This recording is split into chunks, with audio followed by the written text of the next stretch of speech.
My name's Ian Parsonage. I'm Senior Director of Global Serialization for PCI. I've been with the company now for 8 years. The last 3, I've been 3.5. I've been resident in Illinois at our Rockford facility, where I have a team. I'm going to go through the details in the presentation. I've got 3 things I want to talk about. The first one is a little bit about the company, not too much.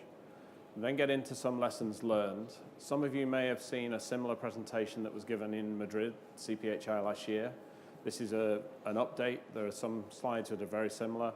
I will skip some of the slides due to time pressures. I'm available for the whole of today. Unfortunately, I have to go back to the States tomorrow. But if anybody wants any more information, we're on 3B16 in Hall 3. And I'm available, as I say, to discuss. Also quite happy for these slides to be given out to people. So if anybody wants to take some away, then you can have them with pleasure. They're public domain. So the company lives and breathes and operates through its 5 commitments, and those really embody the way in which we talk and deal with our customers. I'm not going to read through them, but it's part of the design and structure and training of our employees to really embody these in everything that we do. Our entire company now has been expanded as we've taken on board the pen pharma business and biotech business. We've added additional features, so we literally go through from molecule to market, the entire strain, from the beginning of the design of a clinical trial right through to the commercialization of that after registration and approvals, all the way through the life cycle of that commercial product. Within clinicals, full scope manufacturing, design, stage 1, 2, 3 studies, cold chain, storage and distribution on a global basis, all the way down to cryogenic temperatures, minus 190 centigrade. And then in commercial, again, full packaging, bottles, solid, liquids, solids, gels, creams, everything you can imagine. So, as I say, very quick about that because it's a relatively short space of time, and I can literally talk about this for hours. So, everybody has a market timeline of what serialization is doing to the world. This is a bit of a geography test because it obviously is flag-based. And there's a couple of, or there's one potentially contentious position on this slide, which is coming up soon. Basically, if you are above this line, you need to be aggregating. If you're below this line, you do not need to be aggregating, but there are, in our opinion, some significant supply chain benefits to aggregation anyway. If you're to the left of this line, you should already be serializing for those markets. And if you're to the right of the line and near here, you should be really prepared and pretty much ready to go. And then obviously we have some markets under development currently where the detail isn't present. To read the detail, GS1 structure, 4 lines of human readable. For Europe, it's either 4 or 5 lines. And for Brazil, it's a minimum of 5, but we have done Brazil with 6, and there's an example of that in the slides. Some recent regulatory updates. China, back in February of this year, suspended the EDMC. They made it effectively optional for people to use. The systems are still on. We are serializing actively for China. We are sending data back to the Chinese government. The whole process is still working. There's been no further updates since that issuance in February. Brazil also, in September of 15, they rescinded what they call Article 54, which is their serialization regulations. They originally promised an update in March of 16. That didn't happen. They then have now promised an update by the end of September 16. That also didn't happen. So technically there are no regulations in Brazil at the moment, but we are, again, actively serializing, and product is leaving PCI for Brazil to the original regulation standard. Europe, we are here. 15 years in the development of the FMD. Started out in 2001 with the first publication, major revision in 2011, and then several discussions, and finally a year's delay before the release on the 9th of February of this year of the FMD. For those of you who have trouble sleeping, this document to read is difficult because as soon as you get into the 2016 regs, it makes references to text that's contained in the 2011 regs. And it's like, in changing the text in section 1.3 you now have to do this. So you actually have to read all three of those documents to get the handle on what Europe really means, or go to someone for advice. But in Europe, the general statement, subject to what Britain does with Brexit, obviously, 29 countries are due to go live 9th of February 19. The remaining 3 get an extra 6 years, and those are Greece, Italy, and Belgium. All 3 of those have existing serialization style systems, the Bellini or the IPEX label, in place today. The other thing that's coming with this is tamper evidence, and there's a very interesting take on it. And a friend of mine who works for a company called Excelis, 3C Integrity, now part of Excelis Europe, has a great speech on this, which he'll be delivering at a conference we're running in January. And essentially, prescription medicines now have to be tamper evident, sealed, for sale in Europe from that date. Non-prescription medicines that are not subject to serialization, one piece of the FMD says it's now illegal to tamper evident seal an OTC drug. And he's got a whole set of speeches around what that really means. And that's, I find, an interesting takeaway from the European regs. The other element is the USA, and this is the contentious piece. I've put implied aggregation here, and it's really being market-driven. The world, in terms of the USA, the regulation is close, 14 months away. It's the main distributors, the big 3 in the US, are really pulling aggregated data into themselves because they're preparing for this 2019 date. And on that 27th of November 19, it will be illegal for them to put any drug back into the market that isn't serialized. So any returns from customers have to be serialized as of that date. Now, in order to be able to do that effectively, they need to know that that serial number went to that particular customer, and that customer is therefore eligible to return it to them, which is part of that sort of grey market control as well. So they're really pushing aggregation. The strict letter of the law says you have to aggregate the saleable unit and homogeneous case. It does not talk about joining them, but most of our customers are aggregating. I'll have more on that shortly. We're also not expecting this regulation to go away or be delayed. The US has a track record of stop, start here.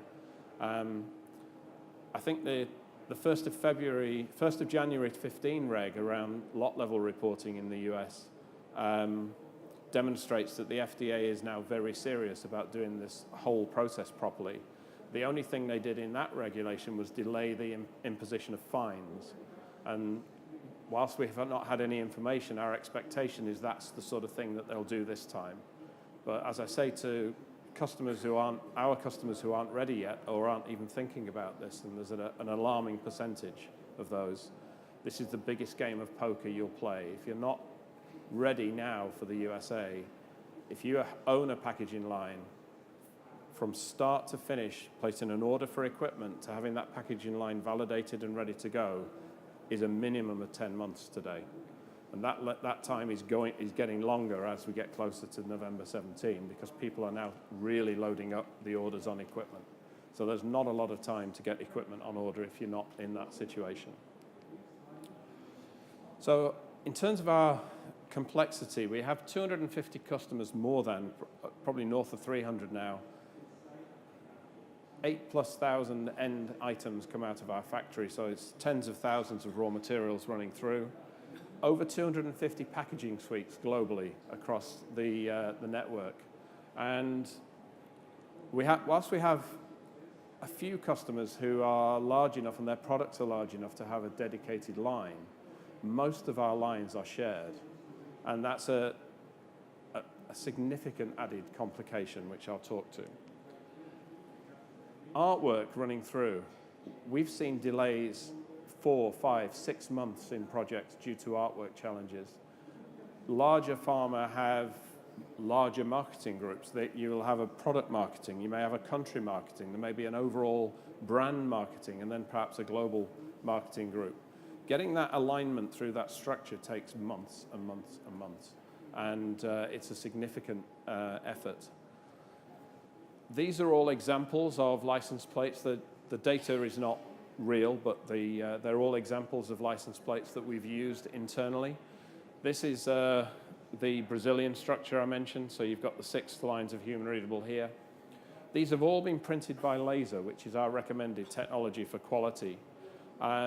This is a China code, so China is different to the rest of the world. Most of the world uses a GS1 data matrix, which is the square thing here. China uses a 128 barcode for the carrying of their data. And this entire number, again, that's not a real number, is given to us from the Chinese government. We apply it to a pack, we aggregate, and we send that data back to the Chinese government. This was actually done using a technology called data lays, which adds cost to the packaging, but gives you that sort of black and white look. And particularly if you've got a very small area to serialize, because data lays uses an extremely fine beam of laser, we're able to go down very, very small, down to, think of the thinnest bottle label with maybe a 3/8 of an inch height of data matrix area. We can get a full license plate into that with very good readability with data lays. So artwork, both the space and the position, is very important. Our entire model is designed around trying to read product in every stage of the packaging hierarchy. So as we build a case, we want the serial number pacing upwards in the case. So we have a top-level camera that reads down into the case after a layer is packed. With a single press of a button, we read a whole layer. Feeds nicely into this. That verification point is critical. There are many processes I've seen as we've studied the world and looked at companies and suppliers where people will gate serial numbers into a corral and then have a human pick these boxes up and put them in a case on the assumption that they gated 20 in, the person will put 20 in the box. If they only put 19 in the box and you haven't got that verification, there is no way for the system to know which one didn't go in the box, and also that box now is not a full case. So, as I say, our process is really confirmation after loading that the product is in there. Something very important to look out for, because anecdotally, we've heard stories of 30-plus pallets later, an aggregation mistake was found, and then the only recourse at that stage is rework backwards until you find the correctly built case, and then rebuild everything from there onwards, which is a lot of time, a lot of lost efficiency.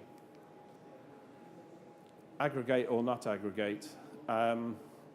Previously, many moons ago in my career, I was a supply chain head, and I would kill for data and detail about where my product is in the market.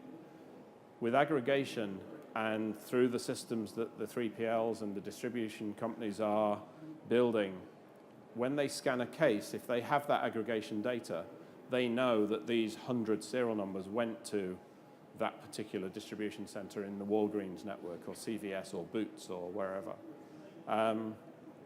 Without it, all you know is we made 40,000 serial numbers. They're on a pallet somewhere in this batch, and they've gone somewhere in the network. So the ability to control the flow of inventory, the returns controls, all come from aggregation. Similarly, if there is an issue and it's identified that there's a quality issue and it started at this time and finished at that time, through our audit trail, we can say, well, that started, say, go back 2 cases. It starts with this case and ends at this case. You can actually use that aggregation data to do a surgical removal of product from the market without having to do an entire batch recall. Not that it would happen often, but it's a great added benefit. The other challenge of not aggregating The original Korean regulations were just serialize the unit. So you serialize a unit, you pass it through a system that verifies the box, and as it leaves that system, the box is good. You never read that box again. How do you know you've packed it until the end of the batch? So even for non-aggregated markets, we read that box into the shipper. And that means we know it was packed, and therefore, at the end of the batch, reconciliation is not a challenge. The shared suites, you have multiple printers, multiple faces, multiple vision systems. So our equipment has to have a lot of additional complexity. OEE, we've seen some delays, some downturn in OEE in the early days. Now, as we put a line live, we don't see that. Actually, we're seeing lines are getting more efficient with serialization because we're reducing our end-of-line packaging waste. We're actually improving the printing technology. We're improving the camera technology. All of those things were reasons why packs were potentially falsely rejected earlier, but now we're getting more accurate pictures of the quality of the product. Where are we today? I have a fairly substantial team, and that team is growing. Most of these people are based in the Rockford facility, but I do have an engineer in Philadelphia with 2 open positions, one of which we've just offered. We will be hiring a serialization engineer and then another one into the UK early next year. We've just found our technical manager. We've advertised for 2 project managers here, so I'm continuing to build out the team. This piece around integration is very important. When we started, I was using 0.1 of a developer because I had 1 project. Now I have 5 developers, full-time, fully occupied. I'm onboarding 5 integration projects a month, and those are taking 3 to 4 months to complete. And that we've managed to hold that lead time by just adding resources to that team. The team will peak at somewhere in the region of 8 people, I think, before we start to see a downturn of requirements. Technology-wise, Antares Vision is our system of choice. They do have a booth in this hall, actually, in the middle of the hall. Deployed on 100% of our lines, and we also use their systems on other people's equipment, so EMA and Marcassini, for example. Very good system, and we've been using it since 2013, extremely happy with it. Where are we in our journey? Today, we're a third of the way through our journey.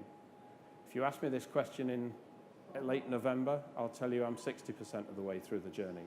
I literally am about to order a large number of additional lines.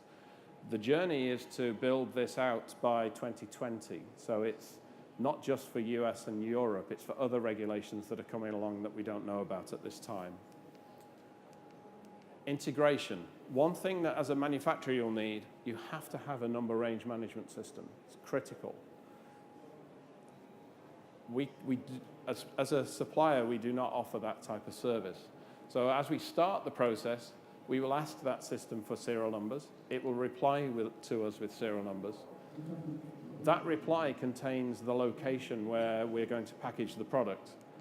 It uses that location to determine which system to go to.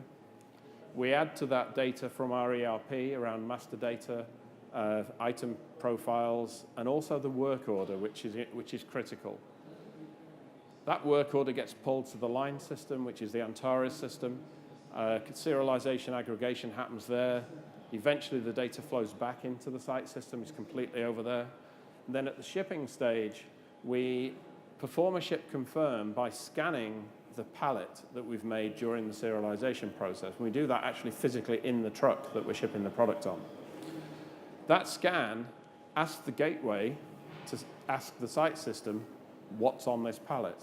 So what we get is a list of all the serial numbers that are contained on that individual pallet. Once that's complete for all the pallets we're shipping, we form the messages to go back, and that gives the customer the commissioning, the aggregation, and the shipping data. It's a massive exercise, and this piece in the middle here, we build on a customer-by-customer basis, custom-wide, as a custom set of messages. And the model is customer tells us what the message needs to look like. We build it just like that. So we're not looking for you to change any of your operating practices. Key thing, and I'm going to turn the presentation over for any questions quickly. The Flex Suite is an answer that we have for two things. One, very small volumes where it really doesn't justify spending $1 million to serialize a line. We have the Flex Suite approach where we take a product cartoned, move it into WIP storage, and then bring it out, serialize it on the Flex Suite, perform the aggregation, and then all the way through to the pallet. The other approach, if you have CMOs who are not serialization ready, is ship us a pre-packaged product with no coding on it. We do all the data connectivity, and we will serialize only, again with aggregation, and send the product back into your supply chain. So it's not a requirement for us to package to use our serialization services. The Flex Suite is designed to run from what we call matchbox to shoebox. So it's really a small ampule box with a leaflet in, all the way up to something that's 11-inch by 9-inch by 5-inch. And obviously, if you've got relatively small feet, you can put a pair of shoes in that. So I'm not going to go through that slide. I've talked all that. So in the interest of time, do we have any questions on the floor? If you don't and you want to see me on the booth, then please feel free later. Okay? All right. Thank you very much.